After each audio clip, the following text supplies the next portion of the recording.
we're live.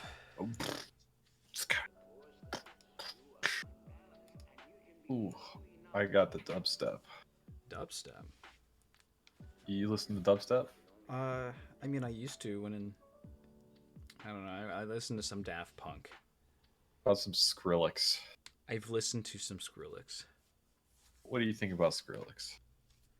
I'm. I don't think I'm gonna put any of their songs in a playlist I'm gonna listen to often. I think it's like, oh, it comes on the radio or something, and I'm like, heck yeah. So my thing is, if I listen to dubstep, there's got to be a lot of bass in the car. Yes, I will turn my bass up all the way. Like, no, I'm talking like kicked out with subwoofers, dude. Yeah. Yes. You want to Have you crash? have you been in a car with subwoofers? I have. Isn't it like you get this like intense feeling of just this is amazing. Dude, Like it. you start shaking. Your heart feels like it's starting to sink from the bass. I'm on fire. It's a good feeling. Yeah, it's all right. I'm fine with it. Get up. Oh boy. Anyways, moving on from basses. I sang bass in choir. As did I. But were you like a bass too though? That's what we need to. I could be Oh. bass 2, but he wanted me in bass 1 because I could also sing higher. Hmm. I was So I think at one point he told me I was an anchor for the section. you're the anchor. Of the section. I was the anchor of the section. You were the anchor. See, can I explain how it actually worked? So there's one person who's like the focal anchor who like pulls down the section and like acts as an anchor for other people that are also anchors, right? So it's almost like a beacon. You know in Lord of the Rings when they're lighting the beacons and they like light Yeah. up after each other? It's like that. And then everybody around them is like, "Oh, I know how to sing now," apparently. But it all comes from this one person. All right. Mm-hmm. I don't mean to toot my own horn, but that was most definitely me. I gotta tell you, I never heard you sing once during like concerts or anything. During concerts, yeah, you couldn't really hear me too well. I never really heard you. I pretty much No. just sang so Kyle could hear me and actually sing. Oh man, dude, but like if you didn't get the experience like district chorus, but No. like we went hard. Like there's some genuinely like good shit we made. Oof. I heard some of it. Isn't it like fire? Yeah, it's a lot better than what the crap we put together in full choir. Some of our stuff in like normal choir wasn't like bad, I but there was enough like bad people in there to like make it suck. So I really did like full choir. I really like the big numbers and everything, but just no one took it seriously, so it just didn't sound the best. Yeah, that's understandable. Some songs though everyone liked, and then they always tried, and then it sounded great. You know, I think this is a great segue into your top 5 intros to an anime. Oh, Only because like it's still a Lorecast, all right? It's still gonna be a Lorecast, but this is something I kind of want to be doing for a little bit now. And whoa. it's gonna be like you could make up your own intro. I don't care. What do you mean make up my own intro? Like if you think a song would go really good with an intro, then you can just pull it out. Wait, you want me to? So you want me to choose my top 5 favorite intros to anything? Yeah, or anime. Yeah, and anything at all. Intros. Because I'm gonna pull mine out. All right. Yeah, do you have yours ready? Oh, I can think of them real quick. You Yeah. seen Dragon Ball Super, right? Yeah. The Oh, that one. yes. I when That shit goes hard. but whenever they did it in English, it sounded awful. Oh, dude, that it's Dude, because the when they syllables don't line up. yeah, when they dubbed it, it's like fight, fight, fight, fight. It's And not it's the just same. not the same. It's not the same. It was I don't know. Yeah, I couldn't watch the dub at that point. I actually watched the sub, so I didn't have to listen to that. So there's this anime started watching about a week ago. It's called Teacher, Why the Hell Are You Here?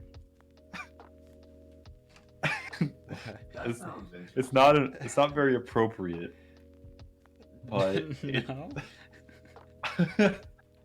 I don't know what it is with the intro for that, but Dude, it's got a some- good beat to it. Some obscure anime have great intros.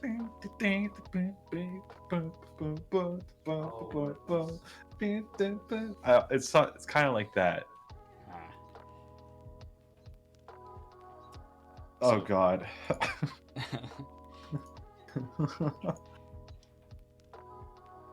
I'd say third. You know, you can't go wrong with Veracity. Veracity goes hard.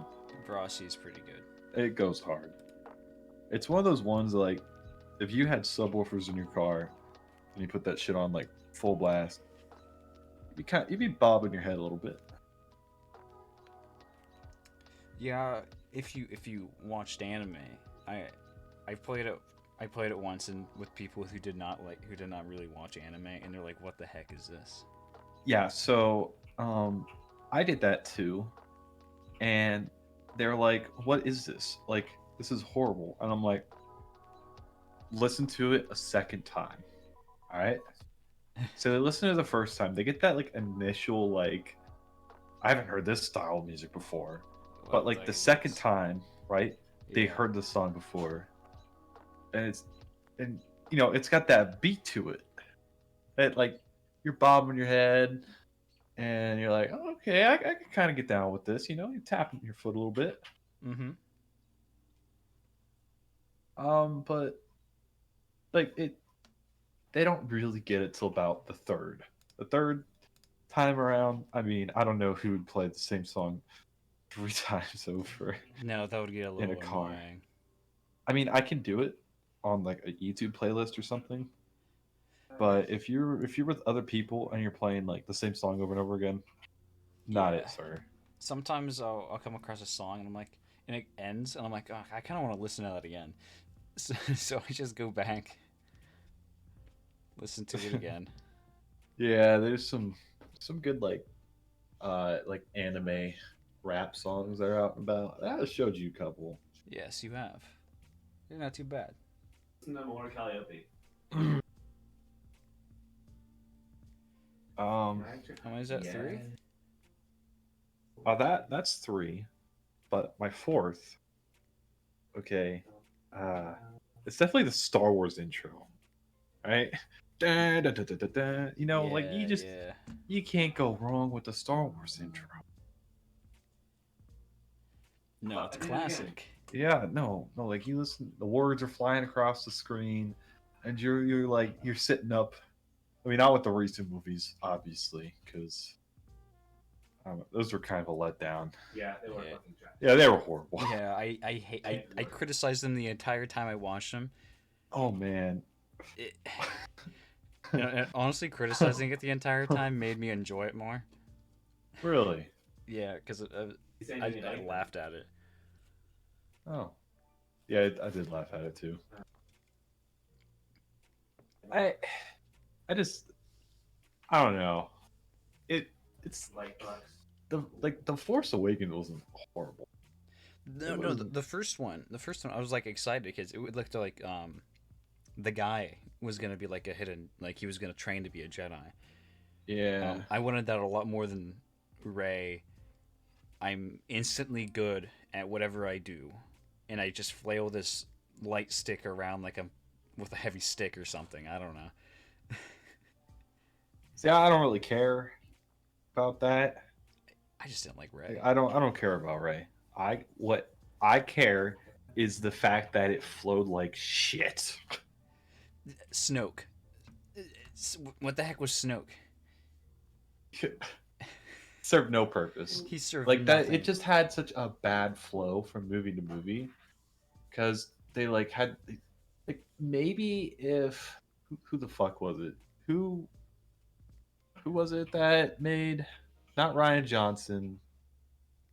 God, J.J. Abrams. J.J. Abrams. You know, he made Force Awakens, and then Ryan Johnson did Last Jedi or Last Jedi, yeah.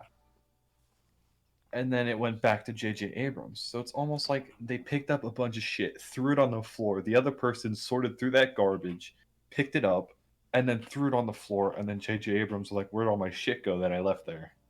And he's like, "Oh, well, I picked a few things out of this, and like that's what you have to work with now." Like, You know, Oh. it also could be the theory of the alternate. oh God, I'm talking about. no. Okay, basically, there's a theory that hinges on the fact of whether Ahsoka dies or not. Dude, get out of here. Wait, I'm being serious. Get out of here. Ahsoka? Everything. There's Pins something around that hinges on Ahsoka. Ahsoka dying or not. Oh my God. Yeah. Oh God. If Ahsoka dies when she fights Darth Vader, which she shouldn't have lived in that fight. No, Well, she was yeah, she okay. was So revived. she's supposed to die in that fight, right? Yeah. For Mandalorian, all that shit. Yeah. She lives because of one of the other I don't remember what it was. It was Rebels, Ezra. because in Rebels canonically she gets saved by Ezra. That's in like the realm of time or something. Oh. Full shot of time. Oh She's yeah, supposed yeah, to Ahsoka yeah. At time, right? Yeah.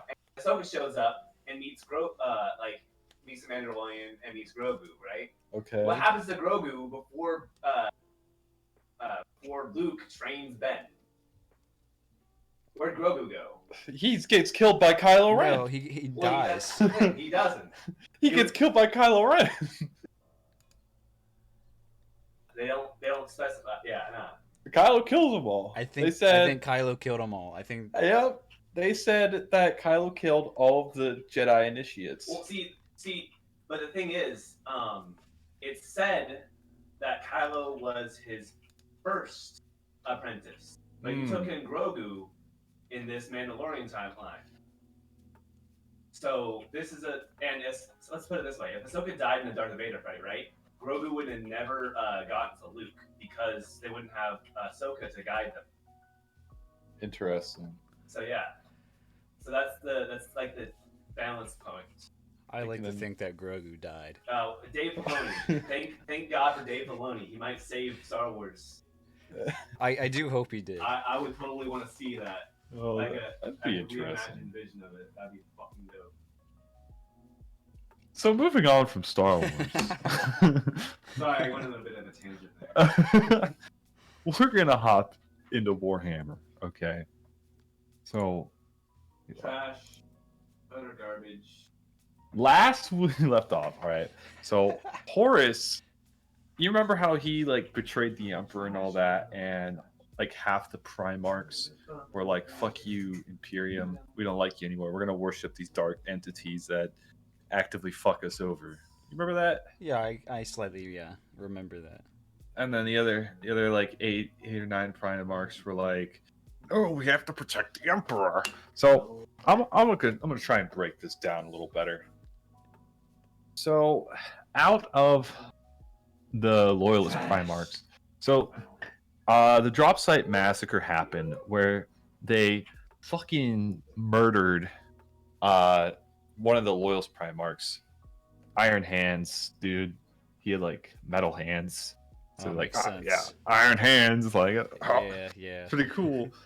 He had a good relationship with this one guy called Fulgrim, who's a traitor Primarch. He got possessed by a demon and then ended up stabbing him. Cool little Cain and Abel thing that went on there. But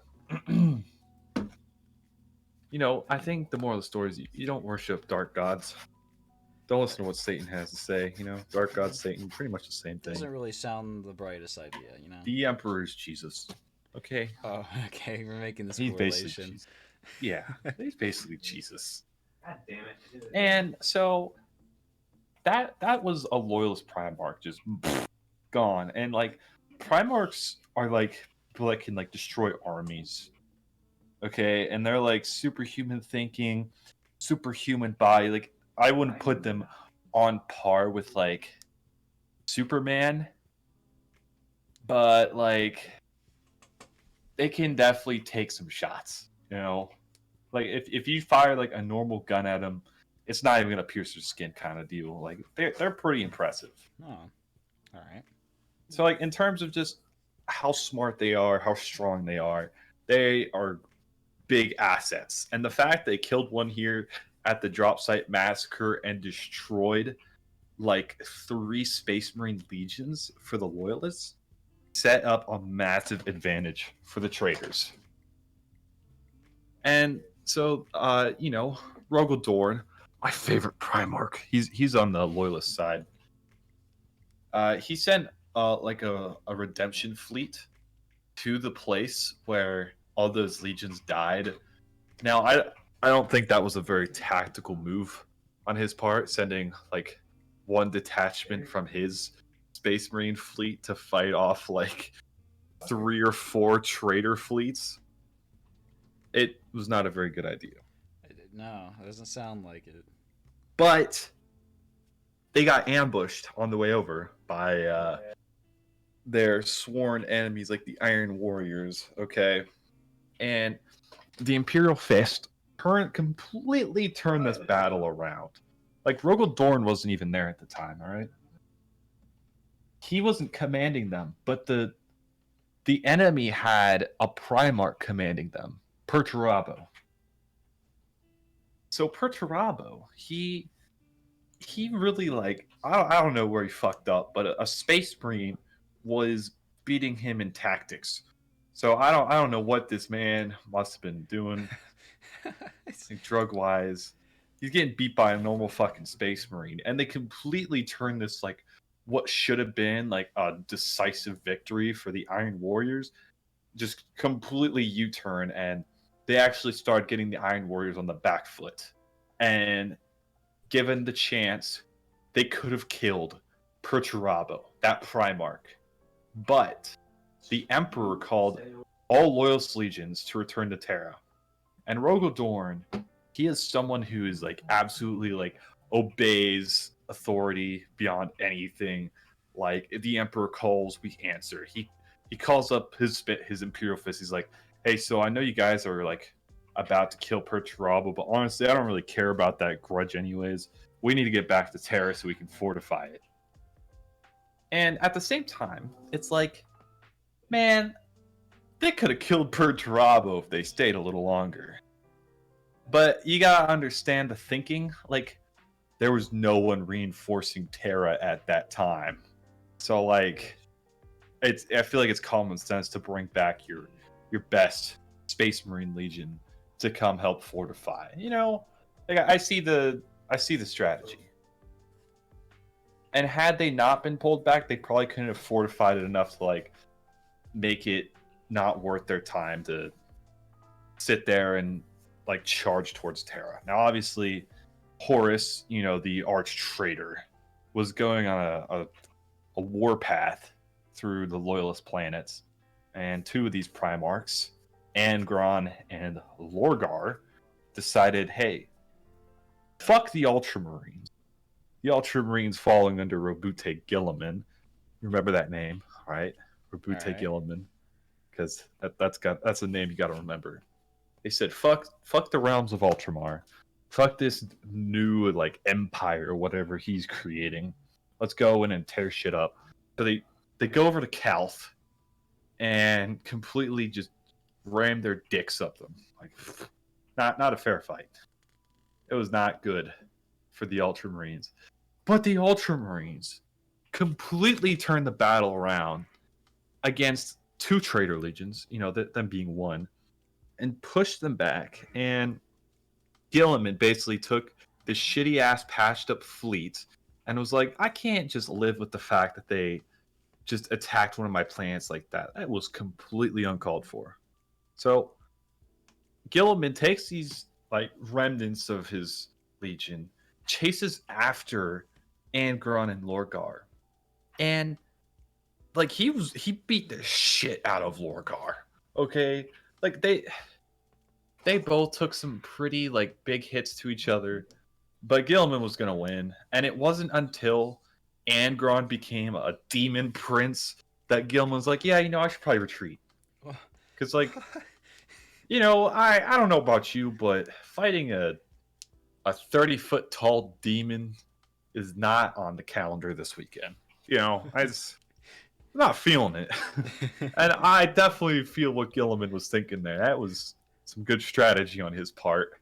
Yeah. So, sometimes it's best to just run away from all your problems. So Gilliman goes back, but at this point, like they've secured the realms of Ultramar. Gilliman did, but he thought Terra had already been lost because the Chaos Forces opened up a great rift that like blocked all communication to Terra. So they thought, oh my god, you know what?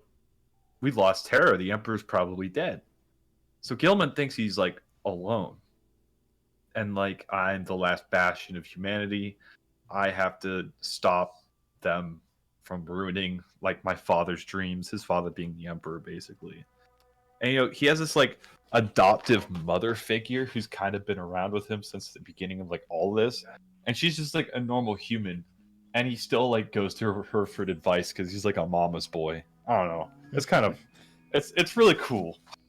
I really like how they did that because it adds a lot of like humanity to Robute Gilliman. And at this point in time, two other Primarchs, notably Sanguinius and Lionel Johnson, were like, they heard some like distress calls from Ultramar and show up, and they're like, yo, we're here, like we showed up in time. And Gilman's like, oh my god, I can't believe there's still Primarchs are alive. This is good news. Like, holy shit, I'm so happy. And Lion is a very like aggressive type of person. He's not one that really likes to sit down and have like persuasive arguments with people. Like if he had to write a persuasive essay, it'd basically just be like, "Hey, fuck you. This is my idea. If you don't agree with me, I'm going to punch your head off." Which he did, by the way. He did punch someone's head off for disagreeing with him. All right. He's very straight and to the point. So Gilliman, being a man of like wise words, strategy, he kind of disagreed with a lot of what Lion had to say, but like at the same time, he thinks he Sanguinius and Lion are the only loyalist Primarchs that are around. They think Terra got besieged, the Emperor's dead, and they're the last bastion of like the free humanity, right? So they're like, all right. Gilman says, I'll stay in Ultramar. I will secure a bastion in case like the Imperium is lost. And at this point, Rogel Dorn's distress call from Terra being like, hey, yo, we need backup. The traitors are here. Sanguinius was like, I'll go. Don't worry about that. I'll go reinforce Terra. And Lion, I forget what he was doing. He's probably doing something else somewhat important. But he's like, I got to go do this. Gilman's like, all right, I'll stay here. So Sanguinius can go reinforce Terra. Because Gilman's thinking was, he doesn't know the state of Terra, but he knows that the state of his empire needs the bulwark reinforced in case Terra is lost. Okay. So Sanguinius, he skips over to Terra and helps reinforce and bolster up the defenses that are going on there. And, honestly, things weren't going as bad as you think for the Imperial defenders. They were really putting a number on the traitor forces. Rogodorn, at this point in time, had killed Alfarius, a traitor Primarch. All right, like actually, he killed Omegon, who's like the twin of. It gets confusing. He kills Alfarius's twin, Omegon, who's still a Primarch, right? And you remember what I said? Anytime you lose a Primarch, like that is a big blow. Like main commander, completely decimated. He routed the entire Legion from the solar system, and without sustaining like any sort of comparable losses. Like decisive victory, Imperial Fist, Rogaldorn, you really outdid yourself. Okay. Rogaldorn, he's doing a pretty good job. Like he bolstered the defenses, and I think I was reading a book, and it's like he had like not slept for 3 years Oh, to ensure that there was no way they could come in without him knowing about it. And well, they had to bring an entire like chaos fleet with like these moon-sized ships just to be able to break into the solar system. Right? They lost, I think, one of them in the process. We don't really know where the other two are, but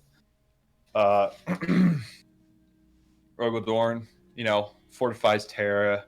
They ended up losing most of the solar systems like Pluto, Titan, Mars. All those planets are gone. They lose those planets. But Terra is still like the most heavily fortified planet in existence. All right, Rogaldorn sets his shit up. He's good to go. Kills Omegon. So when all the traitors appear to fight, Rogaldorn's ready. And there's also another Primarch, Jagatai Khan. Most of his legion got destroyed at the drop site massacre. The shit where they killed like 3 legions of the loyalists. Yeah, that most of his shit got destroyed. So like, he did some noteworthy stuff, but not a lot to be like golden seal of approval, decisive victory. Nothing crazy like that. And Vulcan was there as well, but once again, lost most of his legion at the drop site massacre. Got captured. They figured out they couldn't kill him, and he kept on resurrecting. Then he went crazy for a little bit. Then he built something that could destroy Terra in case the traitors won. And then he went back to Terra and helped defend a gateway into the warp from massive amounts of demons. That's all we know. Like, nothing too crazy, but golden star approval. Good job, Vulcan. You really outdid yourself, but you didn't do a whole lot like most of the other Primarchs did. Still did a good job, just nothing too crazy.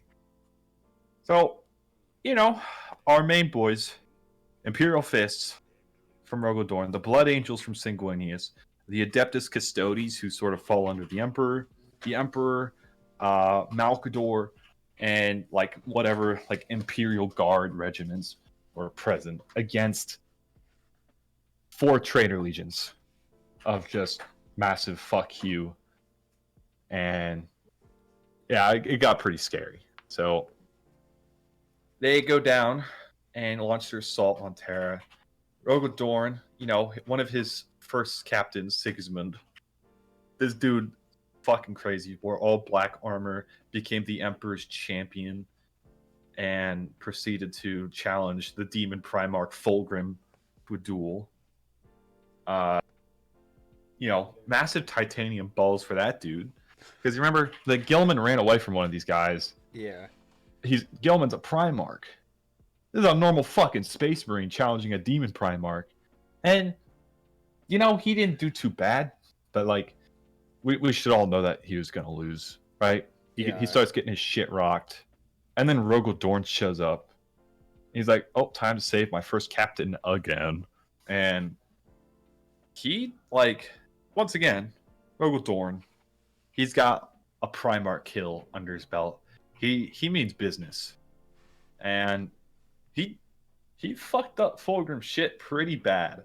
And the only problem was Fulgrim could regenerate. Like, like Deadpool? Yeah. Like on steroids. Like, you cut off his arm, it regrows. Like, back. Boom. Sorry, Dorn. I'm back.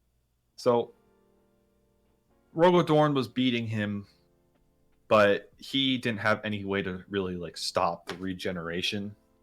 So, he's like, hey, one of the captains of the Black Legion failed at taking this wall. You guys are really doing a bad job so far. And Fulgrim straight rage quit. He was like, fuck this shit. Like, I'm done here. I'm going. Bye. So that dude just completely leaves. He's gone. Like, Rogodor made this dude rage quit the Siege of Terra. Just by being like, hey, this dude failed. He's like, fuck. God damn it. You know, and Rogodor's my favorite Primarch. So I got some bias towards him. Yeah. But, you know, we'll get into some stuff a little later. So at this point, the Blood Angels show up, reinforce, and things aren't going that bad up until eventually, you know, you're running out of bullets. You're running out of ammunition. You've been blockaded for how many years now? Dude, I'm still at the Horus Heresy. I'm still at the Horus Heresy. So we still got a bit to go into. We're not even at 40K. We're still at 30K. We got 10,000 years of content, buddy.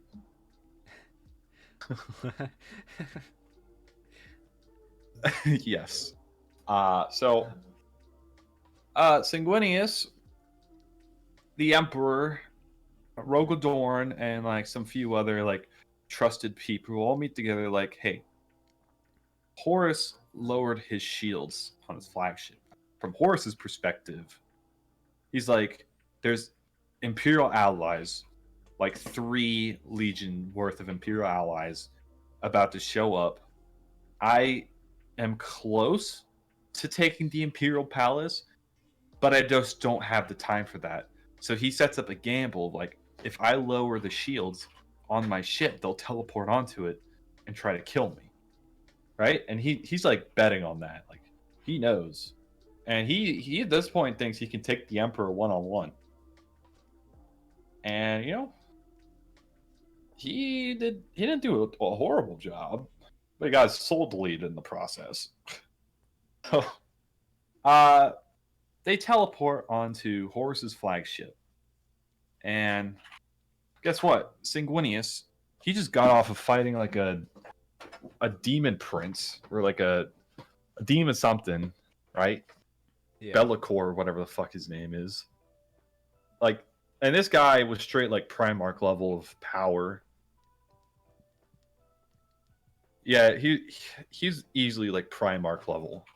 And Sanguinius just finished him off. On top of that, he single-handedly held one opening of a gate by himself against a bunch of traitor legions. Okay? And now he teleports in Horus's flagship in front of Horus. Because they all got scattered across Horus's flagship. Oh, like I remember this. Yeah. Yeah, they got scattered all over this flagship. Sanguinius squares off with Horus. You know, he does a pretty good job, but he dies. Rip Sanguinius. He tried. He tried, you know. And Rogodorn's lost. He's probably in like the engine bay, wandering around killing people. Like, where the fuck am I going? No idea. The Emperor shows up, sees Sanguinius dead. He's really sad. Gets his shit rocked by Horus. Realizes he can't save Horus, so he deletes his soul. But in the essence of him getting his shit rocked by Horus, he didn't do. He wasn't doing okay. And Rogodorn showed up, found his body. He's basically dying at this point. So they put him on the golden throne, give him 1,000 psychers a day to feed his soul from dying, and he's basically on life support from the golden throne. And, you know, at this point, the Horus Heresy is over. Horus is dead. The traitor legions have been routed. But the Imperium's kind of not doing so good, because they lost a lot of planets from this. Nearly goddamn half of their planets were probably like destroyed or raided or something like that. It's not doing okay. So at this point, they start like a sort of period of reconstruction, or they just get really pissed off and run at the traitors and try to kill as many as they can. And that's what Rogodorn did.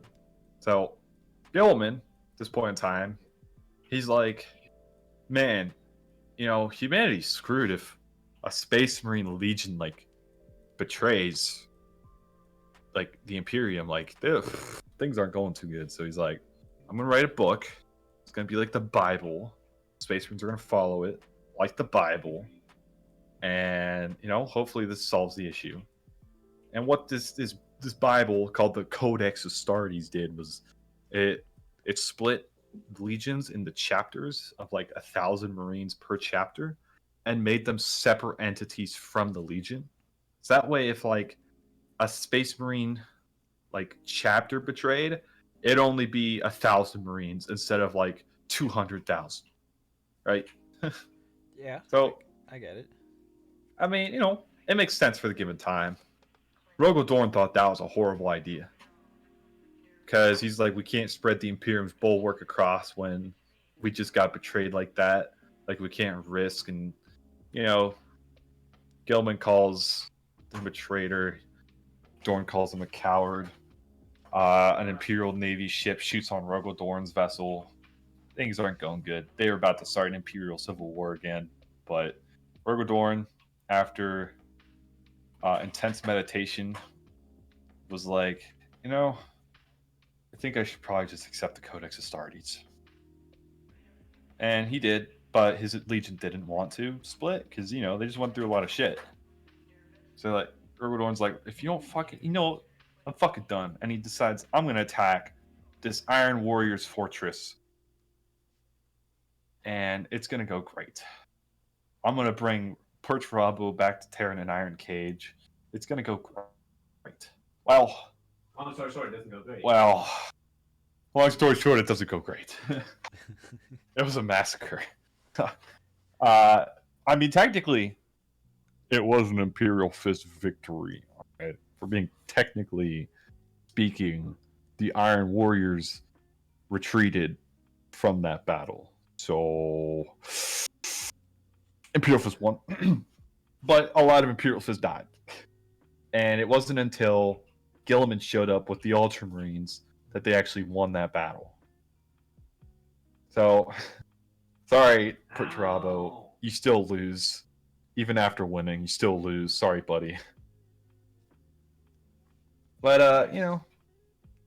at this point in time, they're like, all right, split the Imperial Fist up into chapters. Everyone's cool with it except for, like, 2 people now. And one of them lost most of their Legion. So, it's basically a chapter anyways, so they don't really care. Yeah, at this point, Primarchs just start, like, disappearing. Like, crazy. Like, one of them just like, I'm so nettled that this guy did this. I'm going to run off and go kill him. So he's just gone. He's been gone for 12,000 years. We don't know what he's doing. Another guy's like, I'm going to run off into the warp and kill things. He disappears. He's gone. Jagatai Khan, he's like, it'd be a good idea if I chase the Dark Eldar into a portal. So that guy's gone too. Vulcan was like, it'd be a good idea if I died, except this time not come back and not tell anyone that I'm back. So, he does that. And Gilliman, he's like, shit, I gotta fight a Demon Prince Fulgrim. Oh, fuck. And he gets mortally wounded. They have to put him in stasis. And, yeah, he's been in stasis. Leaving Rogo Dorn as the last Primarch. And Rogo Dorn, he's pretty depressed because all of his brothers are dead or gone or just completely like abandoned him, and he's the only one that's like trying to keep the Imperium together. And the Imperium's not doing bad. It's actually in like a golden age at this point because there hasn't been any like super big attacks. Things are going pretty good. And then Abaddon. You remember Abaddon? Yeah. First captain of the Black Legion. He's back, and he's got his Black Crusade, which is like for the first time when the traitors come out of their hidey hole in the Eye of Terror to go fight the Imperium. Well, Rogo Dorn thought it'd be a good idea if he'd be in an orbital station that had no communication with the rest of the Imperium, and he took a bunch of his Marines and like, let's take this ship even though we don't have reinforcements. So he does that, and later on, a bunch of Imperial fish show up, and they only find Rogaldorn's hand, and they have no idea where Rogaldorn is. Yeah. So, yeah, Oh, that leaves no remaining Primarchs. they're all dead or gone. No. that's crazy. So at this point, they set up something called the Inquisition, which is like a branch of the Imperium that's sort of dedicated to fighting new entities that pop up out of nowhere, whether it be like aliens or more like chaos threats or like traitor legions. They set up this branch and they have like absolute authority. They're like, that planet needs to be destroyed immediately. They will go destroy that planet off of that Inquisitor's authority, right? They got the High Lords of Terra, who are basically like these elected individuals who are just experts in their field. They're not really experts. They kind of make the worst decisions on everything. So at this point, the Imperium's got really bad leadership. And at some point, they pick up a great idea of let's worship the Emperor. Even though this dude did not want to be worshipped at all. Remember what happened with Lorgar, where he was like, don't worship me as a god, or I'm going to destroy your planet. I mentioned that in the first Lorecast. Yeah. He did not want to be worshipped as a god. That was not his thing. So now he's being worshipped as a god. And he's seen as like a holy deity, and the Primarchs are like the equivalent to like archangels in the Bible, And you know what? After the first Black Crusade, things go quiet again. Imperium's still in like a big kind of going back to its golden age because not a lot of shit going on. And they're doing good. They're rebuilding a lot. And then an Orc-Wa shows up. An Orc-Wa, right? I mentioned about orcs. You remember the Krorks? Yeah, were those the ones that I head was like, underground? no, those are the Necrons. Necrons. The Krorks are the ones that's like, hey, remember these guys because they're important. Because the Krorks devolved into orcs. Okay. The Krorks were like sophisticated warriors. The orcs are not sophisticated at all. And their like vehicles are like looted pieces of trash, basically.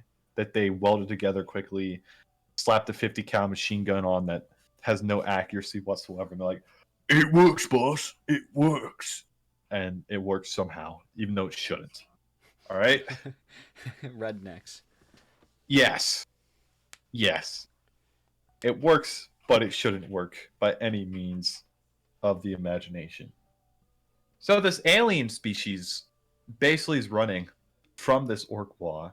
The Imperial fish show up, kill a bunch of these aliens because they thought they were invading. And like, oh shit, they're not invading at all. They're running away.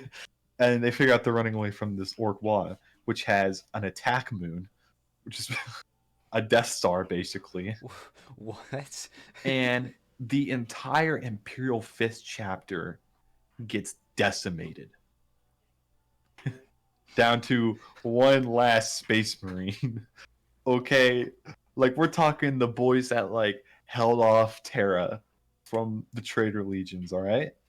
Same people, basically.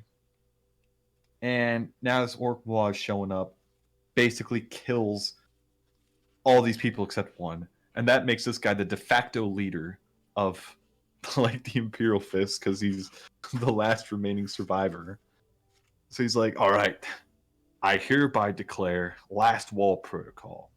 Now Rogaldorn put in a protocol like if a threat was ever to emerge that would threaten the Imperium, they can call in the last wall protocol, which basically reunites all the Imperial Fist chapters back to like one legion. But it's for like a temporary period. It's like in times of like big distress. So like when the Imperial Fist split up into chapters. They brought all of them back together to fight this orc boss. And, you know, they probably don't have like the same numbers that they had when they were a legion, but they're probably like close to it. You know, they're at least numbering to like 100,000, maybe a little bit more. But, anyways, uh, they find. You remember Vulcan? Yeah. Well, Vulcan's back, and he's actually fighting orcs on a planet. And they show up. They're like, "Oh my god, it's a fucking Primarch. We need you to lead us so we can fight this one." He's Vulcan, like after begrudgingly, is like, "All right, fine, I'll come help you guys." So they pull up. He like says a few words. They're like, "Oh, we discovered where the orc leader is." They're like, "Let's launch a desperate assault to try and kill him." So that's what they do. And Vulcan tackles this dude into a bunch of generators that then explode. And Vulcan's dead again. Go figure. He's dead again. They don't hear from him. So once again, this Imperial Fist dude, last remaining guy, and he's like, well, shit. And then they figure out that there's actually 13 of these orc bosses. Because like normally if you like kill the leader, they all scatter. Yeah. Or like fight amongst each other. They have like that sort of mentality. So he's like, Vulcan died for nothing. he died killing one, and there's 13 of them. So they work up more strategies to like eliminate these orc bosses, and he actually dies killing one, which basically made the Imperial Fist chapter go extinct. All dead. They're all dead. They come back because a bunch of Space Marines are like, we can't just let the Imperial Fist chapter die out like this. They're such a noble chapter. Let's donate our gene seed so they can come back. So they brought them back from like donated gene seed. Imperial Fists are back now. War of the Beast is over. Imperium once again in ruins. And you know, they just like over the course of the next like 7,000 years, all right, there's just Black Crusade after Black Crusade after Black Crusade. There's a total of like 13 Black Crusades. Okay. Over the course of this 10,000 year time frame. Oh. Yes, there's a lot of crusades. Most of them didn't do anything except, you know, kill a lot of people, but nothing too crazy. Now, here we are now, finally at the 41st millennium. But no, we need to rewind back to the 37th millennium, or 36. All right? At this point in time, there's this age of apostasy. This new order of warriors called the Sisters of Battle, or as I like to call the Bolter Bitches. All right? Because they like bolt guns. It's probably not appropriate, but they're basically space nuns. You got Space Marines, you might as well add Space Nuns. All right? I don't know, but they love the Emperor. Like they're like, Emperor, oh yeah, let me rub myself on your bones. Yeah. They don't actually, but they worship the dude, and they're pretty obsessed with him. And this guy called Gorge Van Dyer, whatever the fuck is Goge Van Dyer? It's a really trusting name there.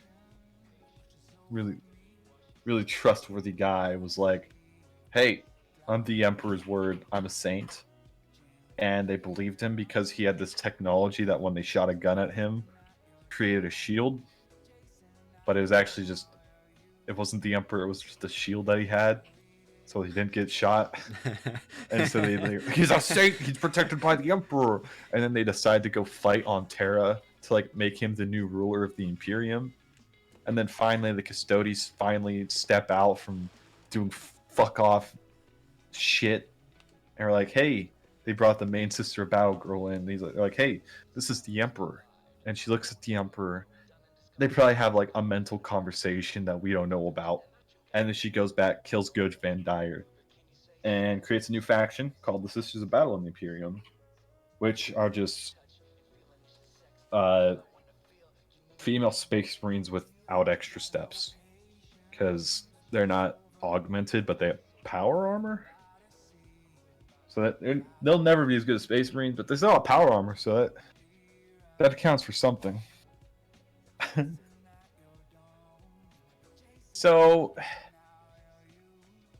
this new order's been created. So you remember the Necrons? Yeah. You remember when I told you to remember them? Yeah. Yes. And how they went to sleep to wait out the inevitable destruction of the Eldar Empire because they couldn't fight it. Yeah. Well, they're back now, and they're taking a while to wake up. Now, I don't know about you, but like when you're waking up a nap, you're probably pressing snooze a lot, right? Yeah. These guys have been pressing the snooze button for 10,000 years. All right, I think their initial protocol was to wake up around the 30th millennium, but they've been pressing snooze for a while now. So they're all over the place. They're either sleeping, or they're starting to wake up, or they're destroying planets and solar systems. All right, there's a lot of shit going on for them. Gonna sip my milkshake. I ordered an Oreo milkshake, Burger King. Yeah. I don't think they have those anymore because they gave me a vanilla milkshake. Yeah, I've never had an Oreo one, so That's pretty sweet. In a sugary and nice way. I've had a Blizzard from Dairy Queen. Not the same. Not the same? Nope. Maybe I'll have to try that out. It's not the same. So anyways, Necrons, they're back. The orcs were fighting a bunch of different worlds. The chaos is back. Now fast forward about 3,000 years. A race called the Tyranids show up. They're like, you played StarCraft? Have I? Yeah. No, I know you played a lot of it. There's a race called the Zerg. You heard of Zerg rushes before? I think I've heard the term.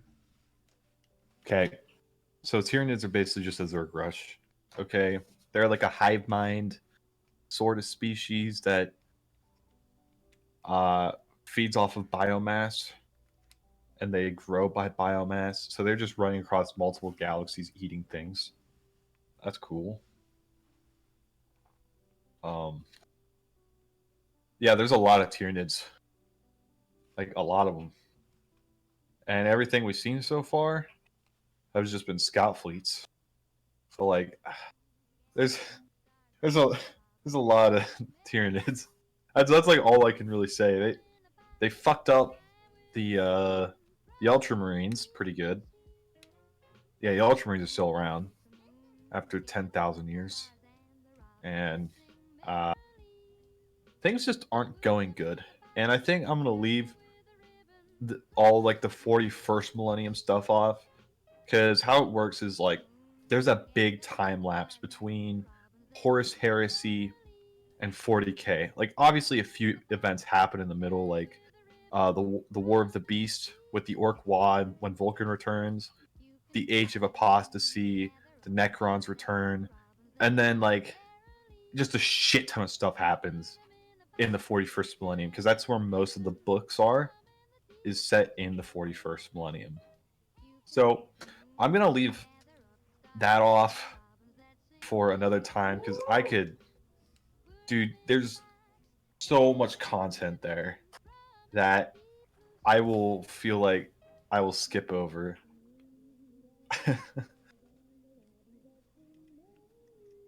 But that'll be a part 3. There's a lot of lore, and I skipped over most of it for the Horus Heresy. You probably thought it was a lot, but it wasn't. No, that didn't seem like a whole lot. compared to like the first part. Hmm. I think That's because I was it's setting up the easier to background. understand. Yeah, I was setting up the Yeah. background because if you don't have like any context, you're like, what the fuck? Yeah. So you're like, who the fuck is Horus? Isn't that like an Egyptian god or something? Wait, why is like a human emperor fighting an Egyptian god? What? Like, what? That's how 40K was explained to me. Really? Yes, Oh. my this dude was all over the place. I thought it was really cool. Like, I played Dawn of War, and I'm like, Warhammer 40K. What is this? He's like, oh, you're playing Warhammer 40K. I was like, yeah. And he proceeded to talk to me about 40K for an entire night, Oh. like from like 7 at night to 7 in the morning. And I'm just sitting there like, holy shit, this is a lot of lore. And all I really took out of it was like, chaos bad. Uh, humans are in trouble, and Horus betrayed the Emperor. That's it's a lot. How are the games? Dawn of War. So I guess 40K games they're not bad, but they haven't gotten better recently. Like there's a lot of like indie games out that are like those turn-based or strategy games or just kind of like not too big. You don't hear about them because they're mostly indie developed. But there was a big one called Warhammer 40K Space Marine, where he plays an Ultramarine Captain Titus. That was a big one. And then Dawn of War 1 and 2, but the first one was way bigger. That came out in like 2004, I think. But it was big in its time because the early 2000s was like the age of RTS. You had Age of Empires, you had Empire War, you had like the Star Wars Empire at War, you had everything, and Dawn of War was one of them. It was like one of the titans at the time, and that was like a big time for Warhammer 40K because it's not as well known as Star Wars is. And with Dawn of War, they got the brand out there, like, oh hey, 40K, and like, oh, what is this? This Gabriel Angelo's fellow. What's the Blood Ravens? These guys are pretty cool space marines. Man, these guys kick ass. They're pretty cool, right? And they Yeah. read about it. They get into the lore. They buy the books. But Dawn of War, it's a good game. It's a solid game, and it's really held up over the years because the graphics are not that bad. The pathfinding is really good for the time period, unless you download mods that like add more units, in which case the pathfinding does not do so good. It's not do so good. And it was big for its time though. It added new elements. Like you didn't really see a whole lot of sci-fi RTSs other than like StarCraft. Like StarCraft, another big one in the 90s. StarCraft is like 1997 or 8, something like that. But around Age of Empires like 2 or 1 or something like that, it got pretty big. Um, Dawn of War 2 came out almost like a decade later, and it it wasn't as good as the first game, but it still held some of the value. But it wasn't as it was nowhere near as big as the first game. And by the time it came out, Dawn of War had pretty much been forgotten for like bigger RTS titles. And like World of Warcraft was out, Dota was a big thing, League of Legends, fucking StarCraft, really big for the RTSs. So it kind of got overshadowed by a lot of those like big games. And this is where like it started to decline because anything like past 2010, Like there's just no like real source. Like I'm sure you didn't hear about Warhammer 40K until I brought it up, because there's like you don't hear about the video games or anything that come out. No. It doesn't have that brand of like Star Wars, you know. It doesn't have movies. It's got plenty of books, but nobody reads books anymore. Man, I just can't read. Books. Nobody reads books anymore. Who am I? I'm nobody, huh? Yeah, you don't Must read be books. nobody. Nobody reads books. I'll listen to books. I don't really read I'll them. listen to someone read a book, yeah. Yeah, Audible.com is the shit. Dude, when I think of like Warhammer, I think of like a third-person shooter, like Star Wars Battlefront. Do they have any of those? Yeah. If you look up Warhammer 40K Space Marine, it's a third-person shooter, but it's more like a campaign. That was big, and like 20. When did that come out? Let me look at that. Warhammer Space Marine. That was 2011, but that was another like big release for them. It was published by THQ, so it was a big game company, and I'd say it was big for like 3 or 4 years, and then the notoriety just dropped. So I guess everything past like 2014 was when Warhammer 40K dropped off the map again. Yeah, Warhammer Fantasy. I don't know much about it. I know a little bit about it. What type of? I'm not like What type is it? So Warhammer Fantasy. Like, forget everything you know about 40K. Warhammer Fantasy is just like the same thing except with swords. That doesn't help at all. It's because there's a lot of swords in 40K. It's just like medieval times with like powder guns and cavalry shit like that. Similar fact, like chaos is a thing there,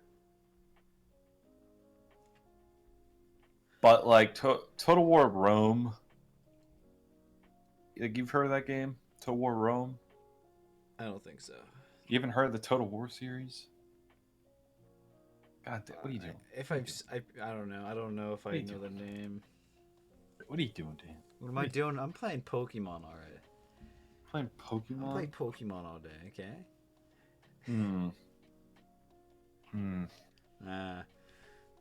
Crazy. Still a thinking game. I like those kinds of games. I have a better appreciation for them. I like turn-based stuff a little more than like RTSs though. Does it give you more time to think? Yeah, it gives me a little bit more time to think. It's not like, oh, you gotta multitask. You gotta get to mining. You gotta get your fishing done. Make sure you upgrade your town hall now. Yeah, I think Warhammer should. I think they should make like a big war game, like the newer Star Wars Battlefronts, right? Mm-hmm. Massive multiplayer, a bunch of people on each side. That'd be pretty cool. I think that'd be fun, because I wouldn't mind running around in their armor and stuff. Yeah, dude, and it'd be so cool how they do it. So there's a game coming out. Man, it's called like Hired Gun. All right, now you know how Cyberpunk completely flopped. Yeah, because they rushed it. I think it's gonna sort of be like Cyberpunk, but it's still sort of like an indie game, kind of, sort of. But it's got a lot of hype. Probably not as much as Cyberpunk did. But it's got a lot of hype behind it. So I'm hopeful. It's gonna come out here in a few months. Hopefully. Hired Gun. Hired Gun.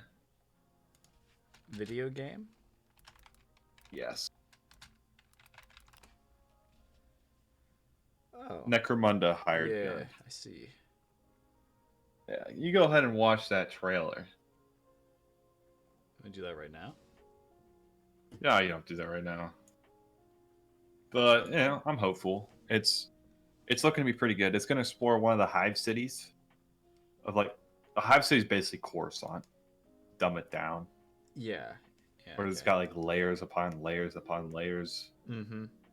Yeah, that's what a hive city is. There's like multiple hive cities in the Imperium. Necromunda is one of the big ones, and there's a lot of like gang stuff, and so this guy playing as like a hired gun who like hunts down gang members. So it's gonna be pretty cool. Yeah, I don't think there's been very many good non-multiplayer games coming out recently. Well, Doom came out. Well, yes, I'm saying that there's a lot more multiplayer games. People are Oh. working a lot more on the multiplayer, and people say, "Oh, I think it's because it's got a little more replayability. I think that's online?" why. Yeah, You're right. But because like I love Skyrim, but oh man, it gets a little repetitive. yeah, After 500 hours. yeah, with the multiplayer games, you can make your loot boxes and stuff. Hmm. It's like extra money. I can make my game sell for free, and people just pay me to get cosmetic. Hell yeah, As long as your game is good, at least. absolutely. Yeah, that's all I got for the Lorecast. Yeah, so you made it to the edge of 40K, right? Yes, we made it to 40K finally. We got through the Horse Heresy. I really wanted to like put a little more emphasis into like the Primarchs because those are like some big characters. I don't know shit about fantasy. Okay, I'm doing Elder Scrolls. I'm doing a proper Elder Scrolls Lorecast. We'll bring Dylan on for that. I might. That might be something we could do because he's pretty ecstatic about Elder Scrolls. He knows more than me. Overwatch lore. I think Overwatch lore is pretty straightforward. Guys, let's talk about the Combine, whatever they're called. What Shit, that's Half-Life. Yeah. I don't remember what it was called. Black Reach or something, right? No, that's still Skyrim. Is that no? Wasn't it Talon. It's Talon.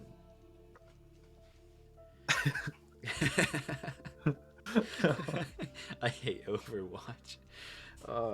It lost its hype. Dude, it was fun when it first came out. I was like, heck yeah! Like it was one of Dude, it was so fun when it first came out. It was one of the only team shooters I was good at, and I had enjoyed playing with you and Brandon. It was so much fun, and I played as Hanzo, and I was so good as Hanzo. Got your golden bow. I did get my golden bow. It took a lot. It took like good 250 hours to get that fucking bow. I remember when you got that bow, and then you made like gaming clips of me like doing trick shots. Yeah, you do. I was so good. Yeah, but Hanzo is a kind of easier character. Shut up! Shut your fucking mouth. Hanzo is not an easy character. He's so easy. Dude, no. I'll give you this. Scatter Arrow. Okay, Scatter Arrow had a lot of cheese to it. Dude, I think that was like they got rid of Scatter Arrow. They did, but because that was like a confirmed kill every 7 seconds. Yeah, you just throw it into a okay. Especially against the 200 health heroes, you shoot that shit in front of Mercy or something, they're gone.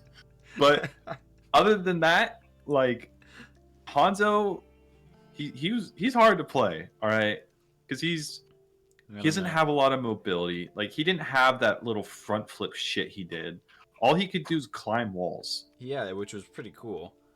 It was cool, but he still has the same movement speed. Yeah, you're right. So if you locked him down, he didn't do shit. Yeah, but that's why you just kept him in the back. Yeah, and then like, because you can't. It's like you never duel a Widowmaker in a sniping contest with like anybody who isn't a Widowmaker, right? Like that is Yeah. like a rule of Overwatch. I did that shit all the time as Hanzo. I was like, fuck it.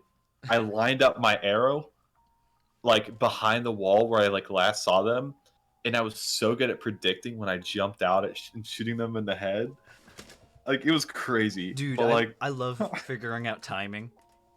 yeah, it was it was a lot of fun. But eventually, I lost my skill as Hanzo, and in comp matches, he was not a reliable source of damage. No. He couldn't keep continuous damage out, especially if he died. I died a lot as Hanzo. I like the healers. I pretty much main Lucio, Zenyatta, and Ana. I switched to Ana too. I really did like Ana. She's solid. She's a solid pick. It took me a while to figure out what her stuff did. I'm like, who the heck is this person? I didn't know what the thing she threw was for like a solid 5 hours of playing her. like that. Like when you didn't know what other people's abilities are, it's like the first like 5 hours of the game that you're playing, and you see people use these random fucking abilities. You're like, what's going on? Like, how did I just die? What was that? I downloaded Overwatch recently, and they have all like the new characters and everything. I start playing, and this one like Moria or whatever, she's a healer and a freaking damage dealer. Yeah, she's crazy, dude. She's freaking insane. I'm like playing my main Zenyatta over here, and I'm like, dude, I'm doing well. I'm like on fire, top of my team. Then all of a sudden, I get like this purple orb just flies into this room and kills me, and I'm like, what? Oh, dude, I don't know. And they're making an Overwatch 2. Yeah, we'll see about that. I'm not gonna buy it instantly. I don't think it's actually gonna be made. No. No. What's that? They released all the characters already in the original Overwatch, and then Overwatch 2's coming out, and they're like, I don't know, they have to add more characters, right? I don't want them to add characters. I don't want that many characters. It just makes it too confusing. They're trying to make it like fucking League of Legends level of characters. Dude, League of Legends, their cast. Like, I don't know how people memorize what every single person does. Have you played Smite? I played a little Smite. Yeah, it's like the same thing. They have like a new hero or a new god like every month. Oh, what the frick? I'm trying to think of another game. I mean, I guess I play Super Smash Bros. Each character does something different, but they all technically do the same thing. So it's not that hard. Right. But if you like know who the character is, you kind of assume what they do. Mm-hmm. And I don't know, it's a lot easier than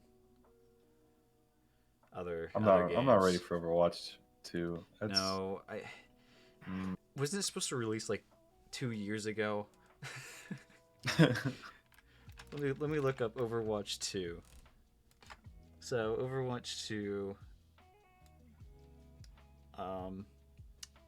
it says nothing about Overwatch 2.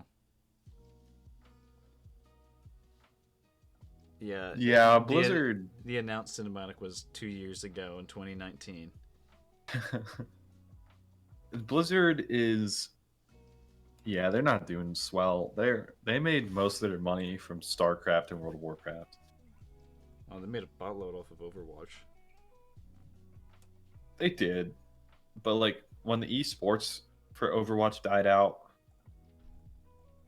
like it got too bland. But honestly, it's the same thing with their other games. It doesn't change as much. And I don't know how. I remember, dude, fucking, what was it, 9th grade? Yes, 9th grade when Overwatch like just came out. I was like watching like YouTube videos about it, like study hall and shit like that. I was really excited when it came out. I bought it. I was like, I was so happy, and then I'd go home, play Overwatch like all day, go to sleep, wake up the next day, go to school, watch Overwatch videos. Like it was my life. and that's how I got the golden bow. It's because like all I did was play fucking Overwatch. Do you remember Battleborn? The game that came out a Yes. day before Overwatch? Battleborn. I was more excited for Battleborn, actually. And I was going to buy Battleborn, but then I noticed that no one said anything about it. And it just never picked up. It wasn't a bad game. Like, I think the characters were probably a little better, to be honest. Mm-hmm. But then Overwatch just overtook it, and so it never picked up steam. Yeah. Now it's all about the drop in a neighborhood-sized arena, pick up colored guns that have different amounts of damage depending on their color, and then you can run around, collect shields, and the amount of shields you have determines whether or not you win a fight. All right. So I want to be straight here. Fortnite isn't bad. It's the stupid community that ruined it. Dan, No. Fortnite's bad. No. The game was good when there wasn't a bunch of 6-year-olds running in the lobbies. It's always had a bunch of 6-year-olds No. running in the lobbies. What are you It- talking about? It's always the second it fucking released and got No. big. Josh, these 6 Filled. These It's no. filled with 6-year-olds. No. I was there first release too. Do not recite the deep magic to me, witch. I was there too. I was there when it was written. I was there. No. It's because they play all day. The And then they got really competitive- good at it, and you Yes. started losing to 6-year-olds. And then it's just not fun because You lose to 6-year-olds. I don't play all day. And you lose to 6-year-olds. No, I don't lose to them. You just I- said you did. I lose to him sometimes, but I'm usually playing with Kyle. Kyle also loses to He 6-year-olds. does lose to 6-year-olds. I'll say, hey Kyle, can you deal with this? And then I see his health just diminish instantly. I'm like, well, you can't deal with that, can you? Dude, I can't. I hate those games. I hate them with like a burning passion. Fuck Fortnite. I like Fortnite. Fuck Apex Legends. I don't like the other ones. Fuck H1Z1. Fuck Arma 2. Fuck PUBG. Fuck all those games that gave birth to Battle Royale games. Dude, I hate you. I was so Yeah, I'm I talking was about you so- too, Minecraft Hunger Games. I was so angry when Apex came out. Because it wasn't Titanfall 3. Hi. God. Did you ever play Titanfall? No. Oh, dude, Titanfall 2. Oh, it's really good. It still has good? people playing. Sounds good. Oh no, I don't like Apex. Apex. I don't know. There was this It's- one that looked interesting. It was like based off like magic. Spellbreak. Spellbreaker. It's free. Yeah, I signed up for the tutorial. Or like when it first came out. I Like, downloaded it, but I didn't play it. like I signed up for like the beta, you know, like the beta where you have to get accepted and you have to like type out a reason why you should be accepted. And you know what my reason was? I was like, I hate battle royale games, but this one kind of piqued my interest, so I want to see if it's like the rest. Mm-hmm. And they were like, yes, you got accepted. I got fucking accepted, and I played it. I'm like, oh, it's still like the rest. Yeah, it was. I watched a video on it before I played it, and I'm like, "Ah, it's just jumping, Yeah, You're just jumping. jumping. throwing spells at the ground. I'm You're like "That's-" throwing just tornadoes at people, and it's Yeah. like the same fucking like attacks too. Yeah, it wasn't anything different. It's like, oh, let me just throw down a giant fireball real quick. Oh, there's poison on the ground. I guess it blows up. I mean, yeah, it's kind of cool, but It was a cool concept. I give them that. yeah, They didn't change anything from other battle royales though. Warzone. I wanted to try out Warzone. Wait. I just realized I actually downloaded it. It's on my computer right now, and I haven't even opened it yet. hey Dan, look at Discord. Look at Discord. Yeah, look at general, and the Discord. Oh my. Why? Okay. I just thought I'd send this real quick. Where'd that come from? I was scrolling through Instagram and found that picture, Do you want me to? and it reminded me of you. Do you want me to show the stream? Yeah, you can show the stream. All right, I'll show the stream. Hold on. It's very funny. It's freaking hilarious. Trust me. Oh yeah, you guys knock your socks off from how funny. It will. It's a real doozer, that one. It's something. Wait. It's a real doozer. I made a new D&D character, and he's this really fat, like, Canadian Kronk. Oh, hey there.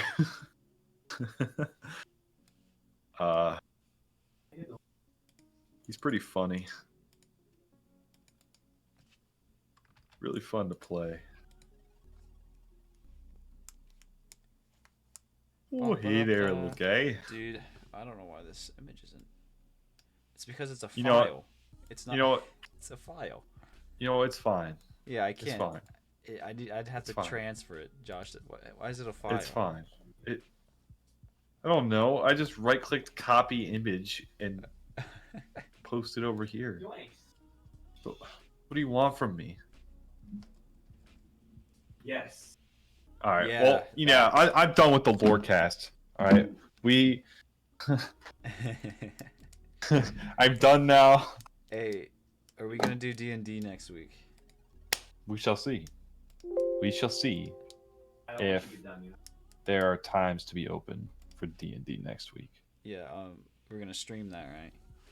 Yes. Oh, look at my chat. Yeah. We're gonna. Who's joining us? We got You, Dylan, Zach, and maybe Jared. Maybe I think maybe Jared. throw Jared in. Yeah, you guys remember Jared? Of course you you don't. remember He didn't Jared? show up. Yeah, he never showed up. I fucking hate that guy. Screw that Dick. kid. What the heck? Oh my god. What a party pooper. He just wanted his Chick-fil-A and never Yeah. came back. You guys remember Jared? Yeah, you don't, because he never showed up. That was pretty funny. That was a good laugh. Oh boy. All right, are we gonna end it tonight? Yes, sir. All right. Well, join us next week. We'll probably have something cool happening. Hopefully. Hopefully, if we get our stuff together. If not, I can always make another Lorecast. He could always make another Lorecast, or I don't know. We could just. I will talk your ear off He could. for an hour about lore. Lore never changes. Maybe. Yeah, the podcast turned from anime to 40K. Sometimes I think it's important to switch up, have a little bit of variety. You know. I mean, this podcast is mostly about Something anime. important never changes. We and then just- you're like, it's time to switch up. Yeah, you gotta switch it up sometimes. I just do things. We just do what we want to do, you know. Absolutely. No method to the madness. All right. Well, join us next weekend. Adios. I love you.